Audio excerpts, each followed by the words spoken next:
Looking back, I never imagined how much that one night would change my life. For years, I had worked the late shift at a bustling cafe downtown. The job was demanding but rewarding in its own way. I had grown accustomed to the quiet solitude of my walks to the parking lot after locking up, the empty streets lit by flickering streetlights and the occasional distant hum of a car engine. At the time, I didn't mind being alone. In fact, I often found the stillness soothing after a busy shift. The city seemed to hold its breath at that hour, as if the world itself paused to rest. My co-workers always joked about how fearless I was, strolling confidently through the darkened streets. But the truth was, I never gave it much thought. That particular night was no different, at least at first. The cafe had been unusually busy for a Tuesday, and my feet ached from standing all evening. I stayed a little later than usual to clean up, thinking about the comfort of my warm bed awaiting me at home. By the time I locked the door and stepped onto the deserted sidewalk, it was well past midnight. The walk to the parking lot was a short one, just 3 blocks away. I remember the crispness of the air that night, the faint smell of rain lingering from an earlier drizzle. My bag was slung over my shoulder, and I hummed softly to myself to fill the silence. The streets were completely empty, as they usually were at that hour, and I felt that familiar sense of calm that often accompanied my nightly walks. But something was different this time. It was subtle at first, almost imperceptible, a fleeting sensation that someone was watching me. I brushed it off as my imagination, chalking it up to fatigue. Still, I couldn't shake the feeling entirely. I tightened my grip on my bag and quickened my pace, determined to reach my car and put the day behind me. I was only a block away from the parking lot when I heard it, a faint sound behind me, like the soft scuff of a shoe against the pavement. I froze, my heart suddenly racing. When I turned around, there was nothing there, just the empty street and the shadows cast by the dim streetlights. Shaking my head, I scolded myself for being so jumpy. "Get a grip," I muttered under my breath. But as I turned back and started walking again, the unease lingered, like an invisible weight pressing down on me. Even now, years later, I can still remember the exact moment I first heard those footsteps. The way they echoed faintly through the night, growing louder and more deliberate with every step. It was the sound of my world tilting, of the quiet safety I had always known shattering in an instant. The footsteps were unmistakable now, steady, deliberate, and growing closer. My chest tightened as panic set in. I forced myself to look over my shoulder, hoping to see nothing but the empty street. Instead, a figure emerged from the shadows, moving with an unsettling calmness. It was a man, dressed in dark clothing with a hood pulled low over his face. He kept his head tilted downward, obscuring his features, but his stride was purposeful, as if he had no intention of stopping. My instincts screamed at me to move, but my legs felt like lead, frozen in place by fear. "Keep walking," I told myself, forcing my feet to move. My pace quickened with each step until I was nearly jogging. My car was just around the corner, parked at the edge of the lot. If I could get to it, I'd be safe. At least, that's what I kept telling myself. The man matched my pace effortlessly. The sound of his boots striking the pavement sent shivers down my spine. I could feel his presence behind me, a growing pressure that made the air feel thick and suffocating. Every nerve in my body was on high alert, screaming at me to run. And so I did. I bolted, my bag swinging wildly at my side. My shoes slapped against the concrete as I turned the corner and sprinted toward the parking lot. The sound of his footsteps quickened too, growing louder and more erratic, like the pounding of my heart in my ears. I didn't dare look back, terrified of what I might see. When I reached the lot, I fumbled frantically for my keys, digging through my bag with trembling hands. The dim light from a single street lamp cast eerie shadows across the cars, making the space feel more like a labyrinth than a refuge. My keys jingled as I finally pulled them out, my fingers shaking so badly I nearly dropped them. The sound of heavy breathing stopped me cold. It was close, too close. I turned slowly, my back pressed against the side of my car. The man stood at the edge of the lot, partially obscured by shadows. He wasn't running anymore. Instead, he stood motionless, watching me. "Who are you? What do you want?" I called out, my voice trembling despite my attempt to sound firm. He didn't respond. The silence stretched between us, heavy and oppressive, until the weight of it became unbearable. Without waiting for an answer, I yanked the car door open and scrambled inside, locking it behind me. My breath came in short, shallow gasps as I jammed the key into the ignition, my hands slick with sweat. The engine roared to life, a sound that felt like salvation. But as I glanced through the windshield, my stomach dropped. The man was gone. I scanned the lot frantically, my eyes darting from one shadow to the next, but there was no sign of him. It was as if he had vanished into thin air.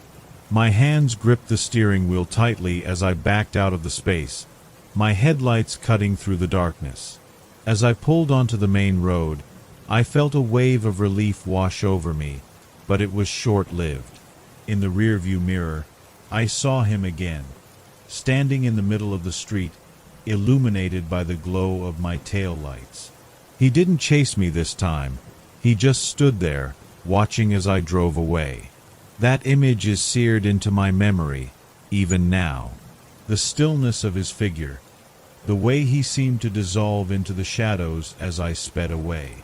I kept driving until I reached the next town, my heart racing and my thoughts a chaotic swirl of fear and confusion.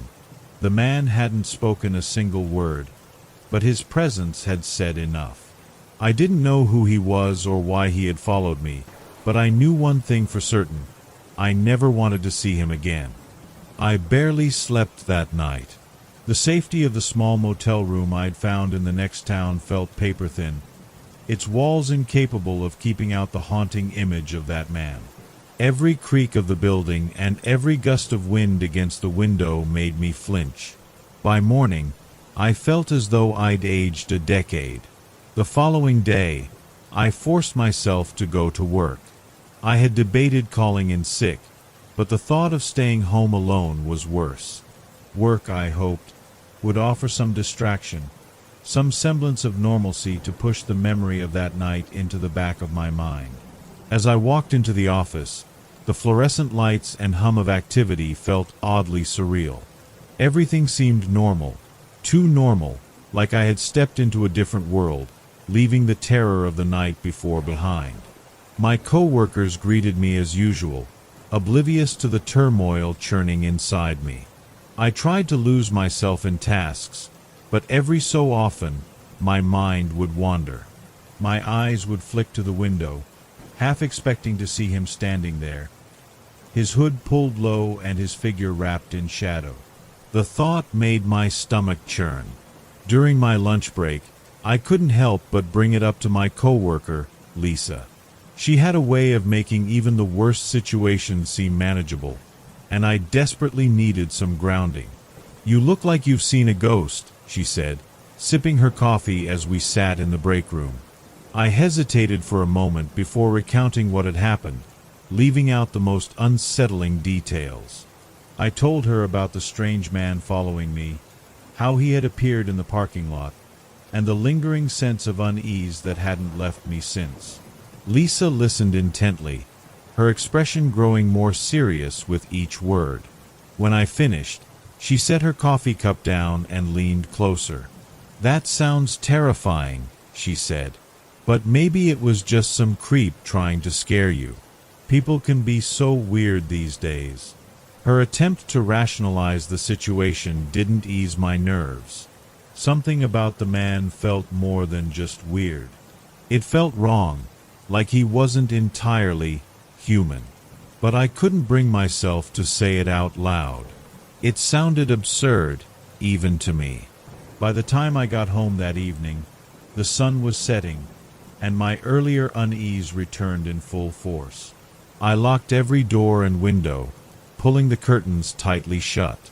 The house was silent except for the faint hum of the refrigerator, but it felt anything but peaceful. As I sat on the couch, my phone buzzed with a message from Lisa.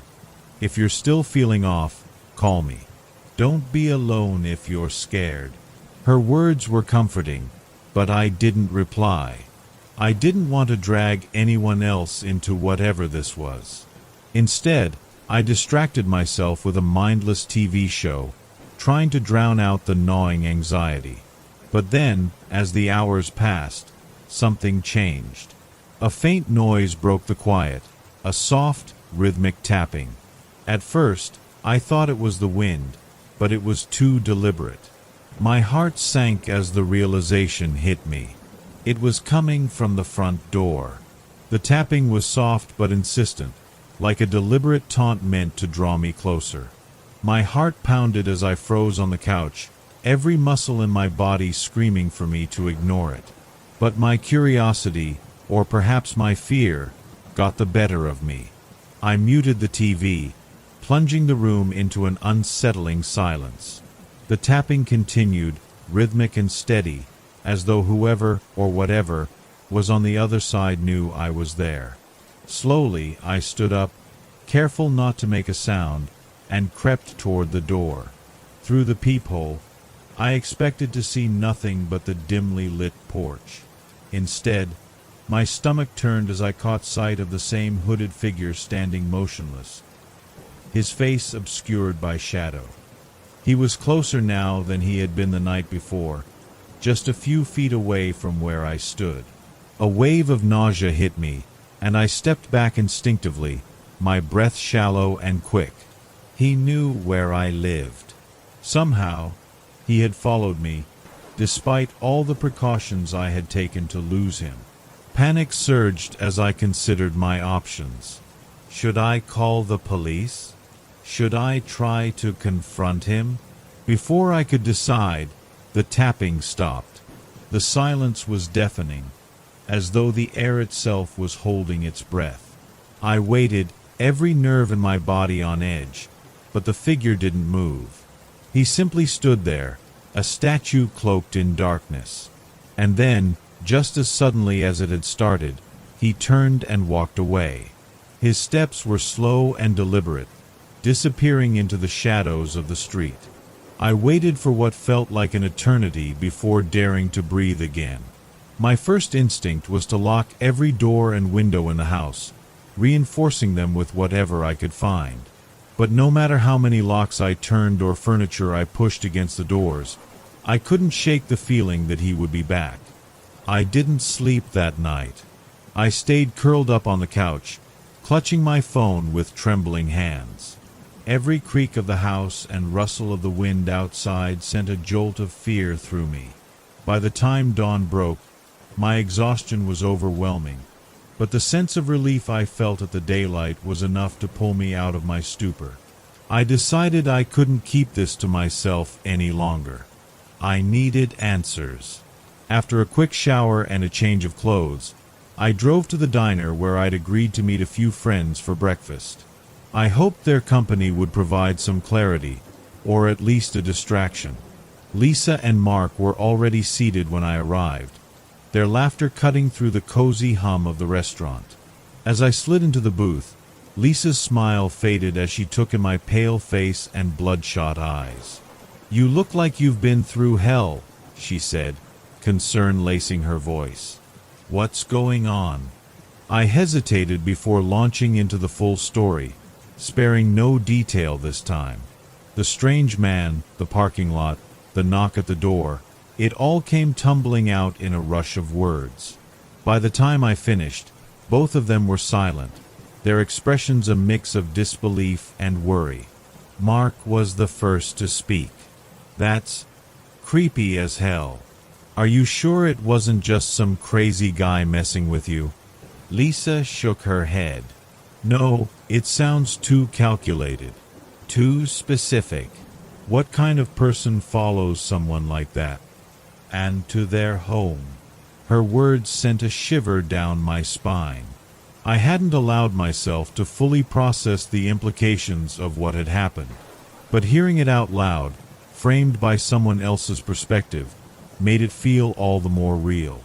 Then Mark said something that made my blood run cold. You know, he began, his tone cautious, there's this urban legend I heard about when I was a kid. People talked about a guy who would show up on empty roads or quiet streets, always wearing a hood.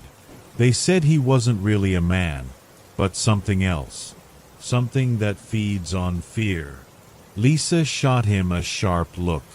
Mark, this isn't the time for ghost stories.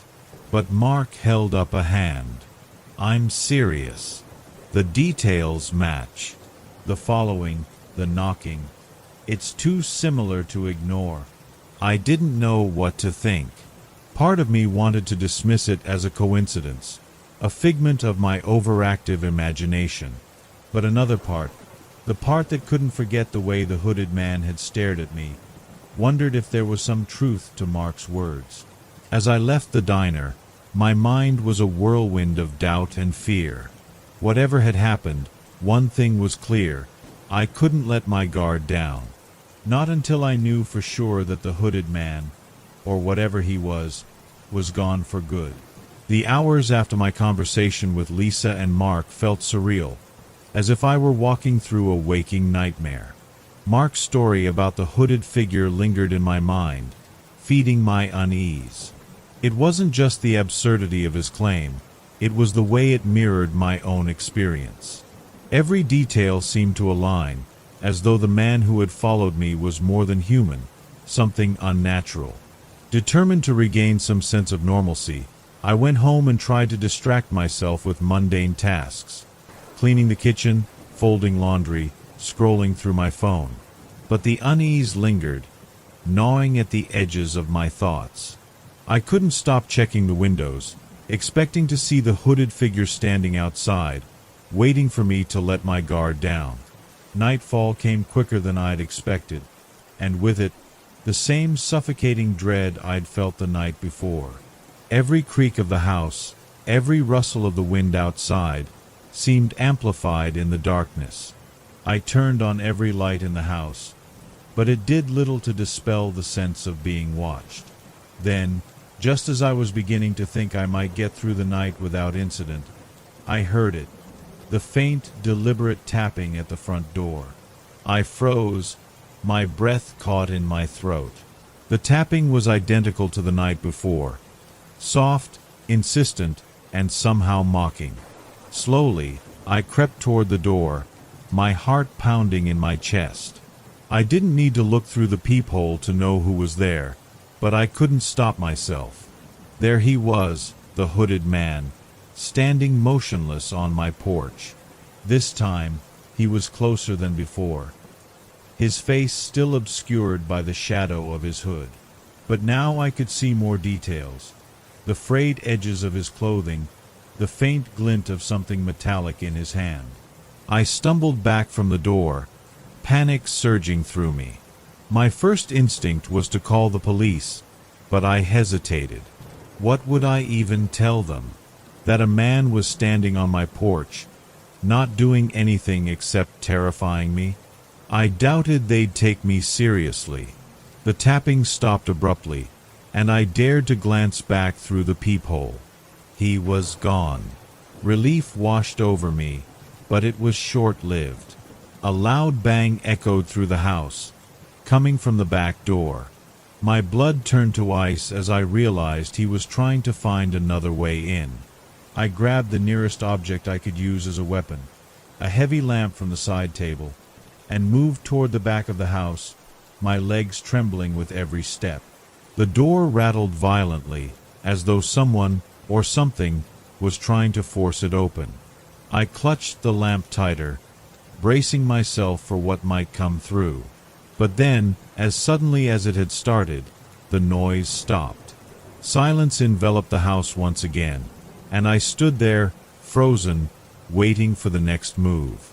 Minutes passed, then hours, and still nothing happened. Eventually, exhaustion got the better of me, and I collapsed onto the couch, too afraid to sleep but too drained to stay alert. When morning finally came, the first rays of sunlight brought a fragile sense of relief. I checked every door and window, looking for signs of forced entry, but everything appeared untouched. It was almost as if the events of the night before had been a terrible dream. I needed answers. I couldn't keep living in fear, waiting for the hooded man to return. Remembering Mark's story, I decided to do some research. If this was truly some kind of urban legend, maybe I could find more information about what I was dealing with. I spent hours online, combing through forums, articles, and even obscure blogs dedicated to local folklore. To my shock, I found multiple accounts describing encounters eerily similar to mine. People reported seeing a hooded figure on desolate roads, often appearing near their homes or vehicles. The details varied slightly, but one thing remained consistent. The figure always seemed to target those who were alone and vulnerable. One story in particular sent chills down my spine. A truck driver had described being followed by the hooded man for miles before the figure disappeared without a trace. The driver had returned to the same route months later, only to find his truck mysteriously disabled at the exact spot where he'd first seen the figure. He claimed he could feel the man watching him, even though no one was there. The more I read, the clearer it became that this wasn't just a coincidence. The hooded man wasn't just a person. He was something else entirely, something that defied explanation. That evening, I met up with Lisa and Mark again. I shared what I'd found, hoping they might have some insight. Mark listened intently, his expression grim, while Lisa seemed torn between disbelief and concern. "This is more than just a creepy stalker," Mark said finally. "If these stories are true, you need to take this seriously. You need to protect yourself." "How?" I asked, my voice shaking. "What can I do against something like this?" Mark didn't have an answer, and neither did Lisa. The helplessness in their eyes mirrored my own. As I drove home that night, I couldn't shake the feeling that the hooded man was watching me, even though I didn't see him. The weight of his presence hung over me, an invisible threat that refused to be ignored. Looking back, I sometimes wonder why I even took that job. It wasn't as if I had a lifelong dream of working in a circus. At the time, I was in my late 20s, drifting between jobs, and the night watchman position seemed simple enough. Quiet hours, decent pay, and the promise of solitude. I thought it was perfect. The circus had its charm, even when empty. During the day, it was full of life, laughter, the distant roar of a lion, the sugary scent of cotton candy. But at night, it became a different place.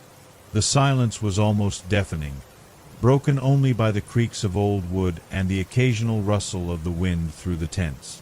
Walking through the grounds, I sometimes felt the weight of history pressing down on me, as though the place carried secrets no one dared to speak aloud.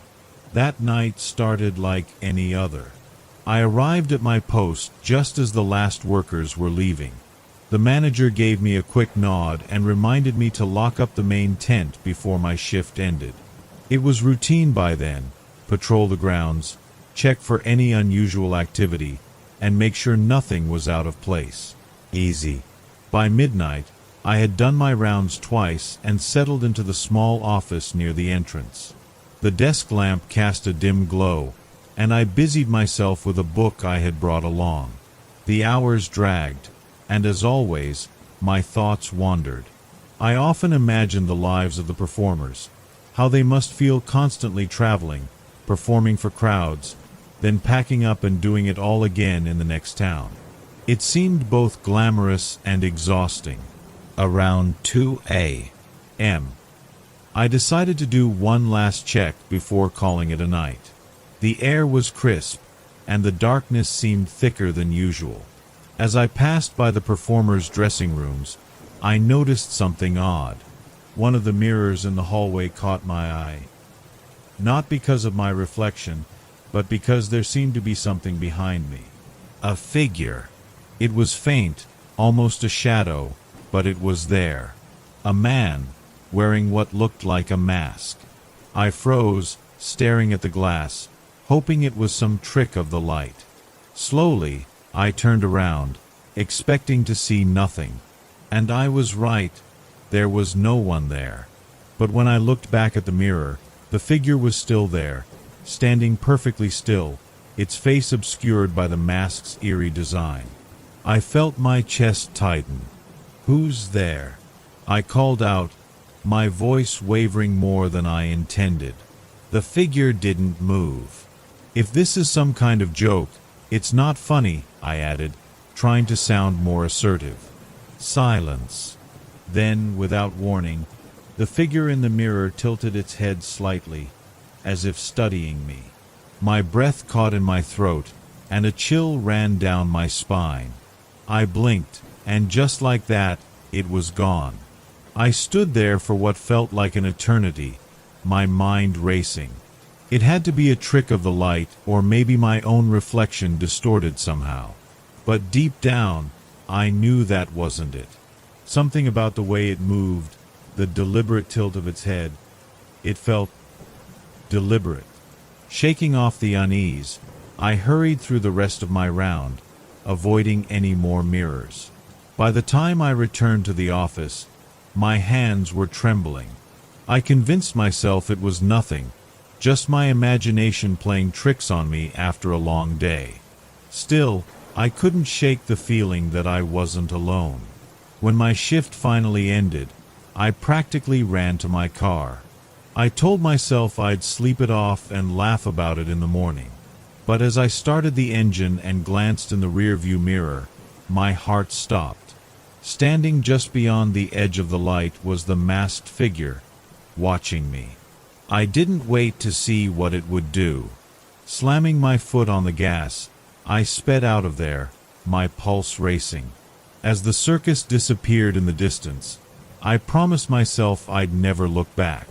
Little did I know, that night was only the beginning. I drove through the empty streets, the faint glow of my headlights barely piercing the suffocating darkness. My hands gripped the steering wheel so tightly that my knuckles turned white. The image of that figure, its mask, its stillness, played on a loop in my mind. Every so often, I'd glance at the rearview mirror, half expecting to see it running after me again. But the road behind me was empty. I told myself to breathe, to calm down. It was just a hallucination, I thought, a trick of the mind brought on by exhaustion. But deep down, I knew better. I couldn't explain it, but I felt its presence. It was like an invisible weight pressing against my chest, a constant reminder that something was very wrong. The highway stretched endlessly ahead, lined by tall, skeletal trees that swayed in the wind. Their branches looked like claws, reaching out to grab me. I rolled down the window, hoping the cold air would snap me out of my paranoia. But it didn't help. The farther I drove, the heavier the atmosphere became. The silence of the night wasn't peaceful. It was oppressive. Suddenly, a loud thud came from the roof of my car. My heart leaped into my throat, and I slammed on the brakes. The tires screeched, and the car skidded to a stop. My breathing was shallow as I sat frozen, gripping the wheel. I craned my neck, trying to look up through the windshield, but I couldn't see anything. "What the hell?" I whispered to myself.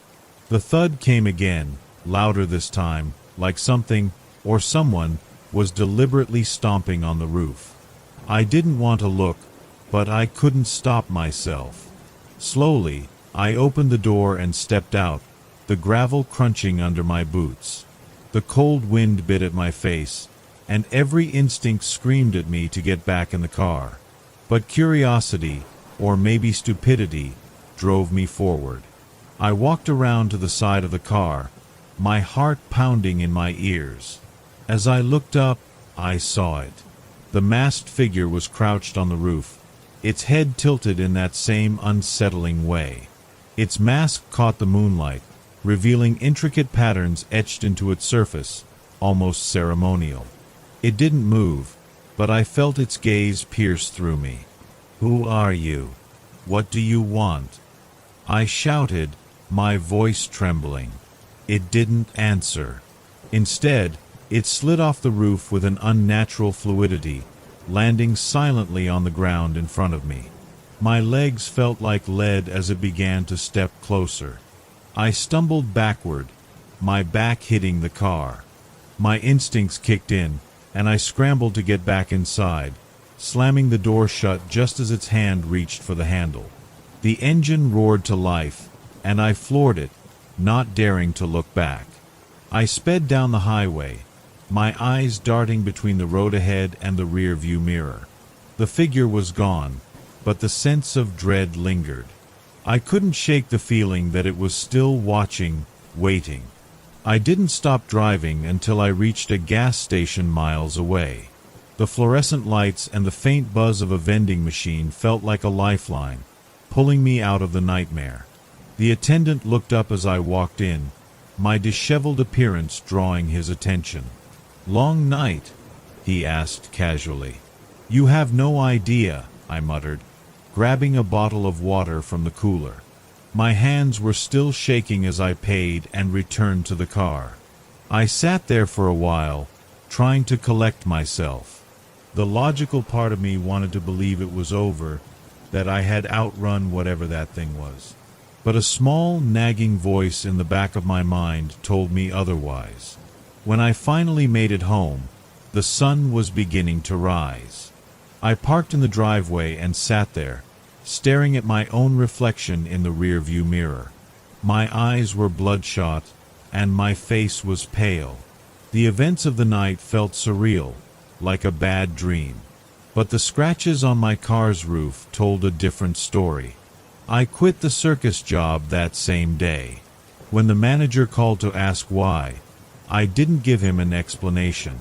I just said I couldn't do it anymore. He seemed annoyed but didn't press further. For weeks after, I avoided driving at night. Every shadow on the side of the road made my heart race, and I couldn't look at mirrors without remembering that mask. Over time, the fear dulled, but it never disappeared. Even now, years later, I can still feel its eyes on me, as though it's waiting for the right moment to return.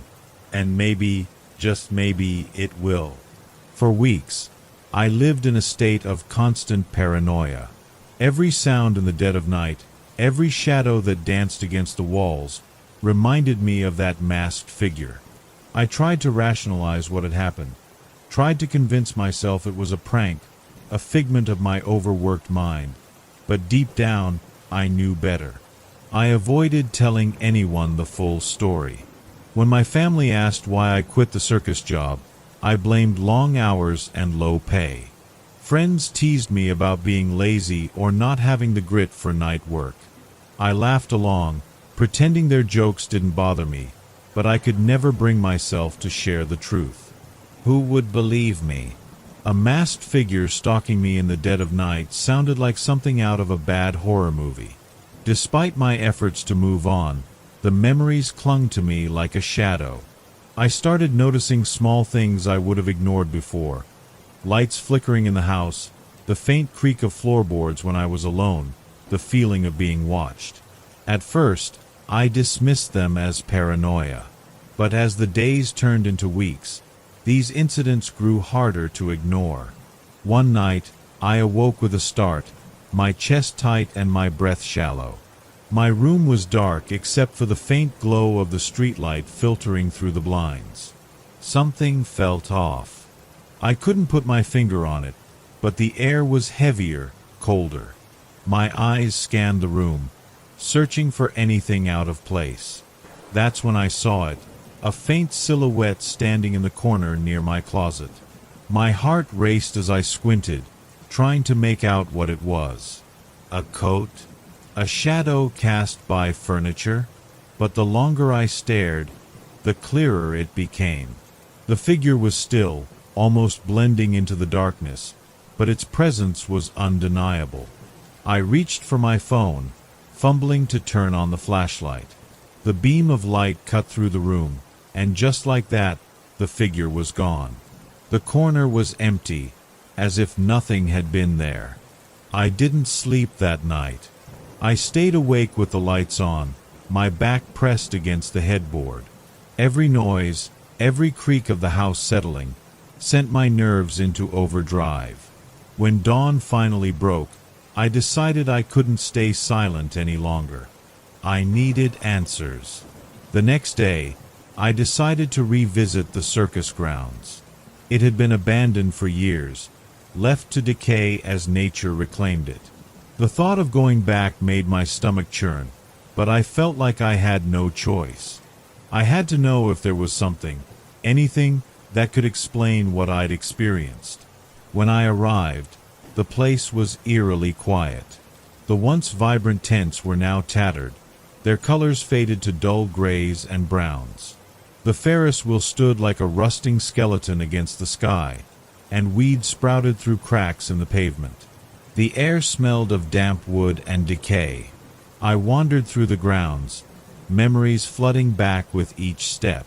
The laughter of children, the smell of popcorn and sawdust, the distant sound of carnival music, all of it felt like a distant dream. But as I approached the staff quarters, a sense of unease settled over me. This was where it had happened, where I'd first seen the masked figure. The building was barely standing, its roof sagging and windows shattered. I pushed open the door, the creak echoing through the empty halls. Dust motes danced in the sunlight streaming through broken windows. As I walked through the corridors, I couldn't shake the feeling of being watched. Then I found it. In the corner of what used to be the break room, a cracked mirror leaned against the wall. My reflection stared back at me, tired and worn. But just as I turned to leave, I saw something that made my blood run cold. The mask. It was faint, like a smudge on the glass, but it was there, watching. I stumbled back, my foot catching on debris. When I looked again, the mask was gone. I didn't wait to see if it would return. I ran out of the building, my heart pounding, and didn't stop until I reached my car. As I drove away, a chilling thought crossed my mind. What if the figure wasn't bound to the circus? What if it had followed me? The drive home was a blur. My hands trembled on the wheel, and my pulse hammered in my ears. Every glance in the rearview mirror made me jump. I half expected to see the masked figure chasing me again, its dark silhouette illuminated by my brake lights. But the road stayed empty, a long, lonely stretch of asphalt that felt like it might never end. When I finally pulled into my driveway, the relief was brief. My house no longer felt like a refuge. The shadows in the corners seemed darker, the silence heavier. I locked every door, double-checked every window, and left every light on, as if brightness could somehow keep the memories at bay. But even with the lights blazing, I couldn't shake the feeling that I wasn't alone. That night, I tried to convince myself it was over. I told myself the figure was tied to the circus grounds, that leaving had severed whatever connection it had to me. But as I lay in bed, the faint creak of floorboards echoed through the house. My breath caught. It wasn't the sound of a settling house. It was deliberate, like the cautious steps of someone who didn't want to be heard. I stayed frozen, listening, straining to catch the faintest hint of movement. Then it came again, closer this time. My heart raced, but my body refused to move. I wanted to scream, to run, but fear pinned me to the mattress.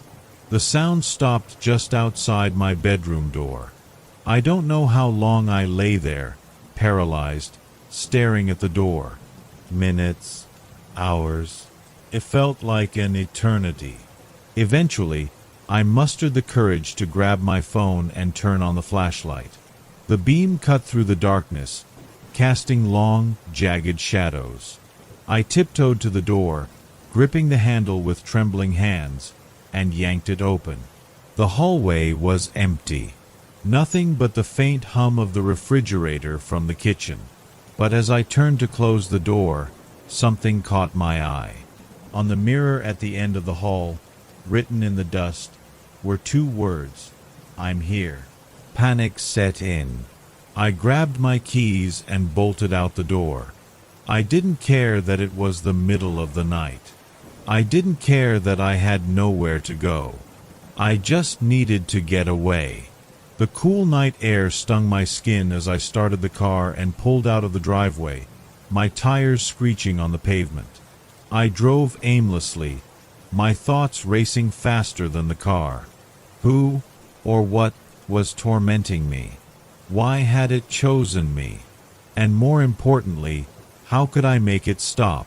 No matter how far I drove, the sense of dread clung to me, like a heavy, suffocating fog. Eventually, I found myself parked at a diner on the edge of town.